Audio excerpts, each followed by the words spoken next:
Hello! Isang magandang araw mga kasari-sari. Ito na naman ang inyong palaway niyang tindera, si Ate Tintin. At syempre, kahit brownout dito sa amin, mayroon pa rin akong isi-share sa inyo, i-chismis sa inyo na mahalagang bagay mga kasari. Sana makapagbigay ng idea at kapulutan ninyo ng aral. Tandaan, pulutin ang maganda sa sinasabi ko. Yung mga sinasabi kong mali, huwag ninyong tatanggapin dahil yan ang ating pag-aaralan ngayon sa ating simpleng topic na ito na ating pagchichismisan. Pero bago tayo mag-umpisa, huwag mong kalimutan mag-subscribe ka na sa akin. Libre yan, please lang. At syempre, pakilike na rin ang aking video mga kasari. At kung hindi naman kayo busy, pakishare naman. At eto na, umpisahan na natin ang real talk nating chismisan. Ikaw ba ay kagaya kaya titintin may tindahan? Pues, pakinggan mo ako, sana huwag mangyari sa inyo. Paano ba nangyari na muntik lumubog ang aking tindahan? Sa mga baguhan pa lang sa aking channel, lagi ninyong naririnig na muntik na nagsarado ang aking tindahan, nag 50-50 talaga. So ngayon, syempre, sasabihin ko na sa inyong katotohanan. Bagamat natapi ko na ito mga kasari, no, pero uulitin ko ito ulit sa inyo para sa mga baguhan nating subscriber at para na rin sa mga datihang may tindahan, mag-refresh tayo para ito ay palatandaan, paalala sa atin na huwag nating gagawin ang ganito. Ano ba itong sinasabi na Tintin? Number 1, yung masyado kang relax sa yung tindahan. Yung dati mong kasipagan, hindi mo na ginagawa dahil nag-chill ka na lang. Dahil iniisip mo, ay Ate Tin, marami na akong customer kaya dapat magpahinga muna ako. Hindi masama ang magpahinga. Pero yung kasipagan mo, huwag mong tatanggalin sa yung katawan. Please lang, ha? Next, mga kasari. Yung tipong, yung pang-personal mong pera at yung pang-negosyo mong pera, pinagsama mo, gaya ng nangyari sa akin. Dukot ako ng dukot, order ako ng order sa online. Hindi ko na malayan. Ang pera na para sa tindahan, ginawa ko ng pang-personal. Ang nangyari, wala na akong pambili ng aking produkto. Ikaw na may tindahan, ginagawa mo rin yan minsan, ha? Huwag kang magtago kaya Tintin. Sumunod, mga kasari. Bakit naging 50-50 ang aking tindahan? Dukot ako ng dukot ng aking pera. Na pera ng tindahan. Imbis na mag-ipon ako, ang iniipon ko yung mga bagay na hindi ko naman mapakinabangan. Bakit?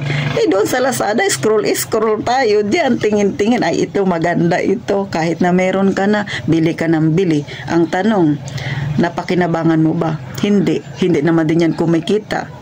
Tapos ang pinangbayad ko pa doon ay galing sa aking tindahan, which is dapat ipambibili ko ng aking produkto. So ngayon, nagising na lang isang araw si Ate Tintin, wala na akong pera at ang laman ng aking tindahan kaunti na lang.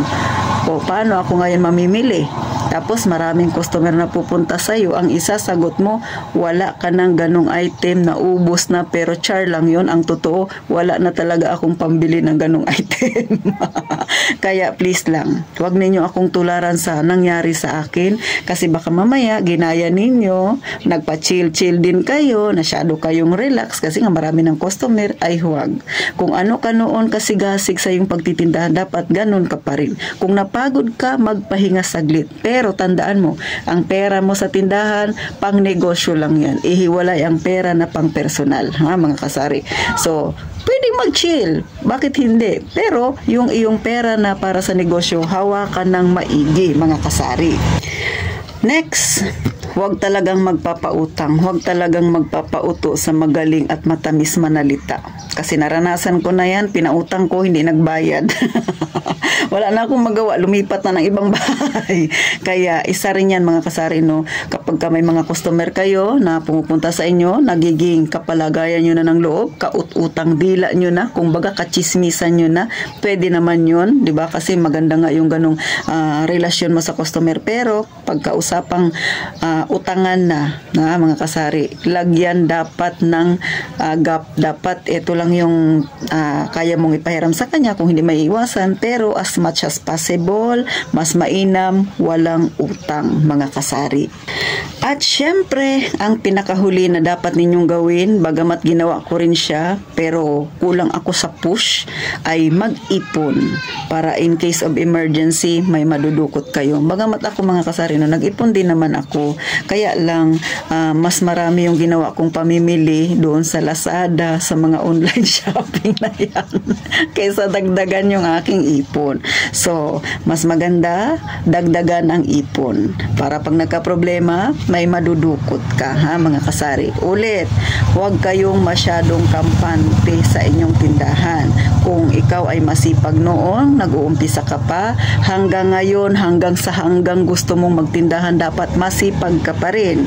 Kung ikaw ay kuripot, sabihin na natin ganyang term, kuripot ka. Kung paano ka nagsimulang kuripot ka, hanggang kuripot ka pa rin. Meaning, priority mo yung mga dapat unahin. Yung dapat talaga na gawin mo. Katulad ng pag-iipon. Dahil yung pamimili ng pagkain, nakakainin mo, ay priority rin naman siya. Pero, mga kasari, tandaan natin, no, yung sobrang pagkain, minsan wala na sa lugar, na kahit busog ka, nakain ka pa rin ng kain. Yung pinangbili mo dyan, kung inipon mo pa yan, may mapupuntahan pa sana. Kasi yung sobrang pagkain, masama rin yan sa kalusugan natin.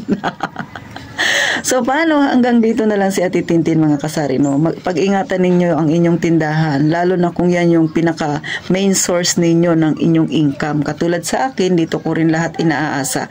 Etong mga to, sinishare ko sa inyo, hindi para ipamuka sa inyo na magaling ako na muling itayo ang aking negosyo. Hindi ko pinagmamalaki yun, mga kasari. Sa totoo lang, nahihiya ako. Pero kailangan kong i-share sa inyo kasi lagi kong sinasabi na ang aking tindahan ay lumubog din naman, halos nag 50-50. So, sa mga bago pa lang sa aking viewers, yan ang iilan sa mga nangyari sa tindahan ni Ate Tintin kung bakit nagka 50-50 ang aking tindahan. So ngayon nakikita nyo marami ng laman ang tindahan ni Ate Tintin. Hindi ko na uulitin ang kapabayaang yun, mga kasari, dahil ayoko nang bumalik sa dati na sobrang nag-struggle ako pagdating sa puhunan. So paano hanggang dito na lang? Kunin ninyo yung ang natutunan ninyong sa tingin ninyo ay tama para sa inyo. Huwag ninyong kunin yung hindi maganda sa sinabi ko, mga kasari. Lalo na yung kapabayaan ko at muntik kong napalubog ang aking tindahan. So hanggang dito na lang si Ate Tintin. Magkita tayo muli sa mga susunod pa na video ni Ate Tintin. Walang bitawan. Sana huwag kang mag-unsubscribe, sisi. Please lang, ha? At syempre, gaya nga ng palagi kong sinasabi, mag-iingat tayong palagi, mga kasari.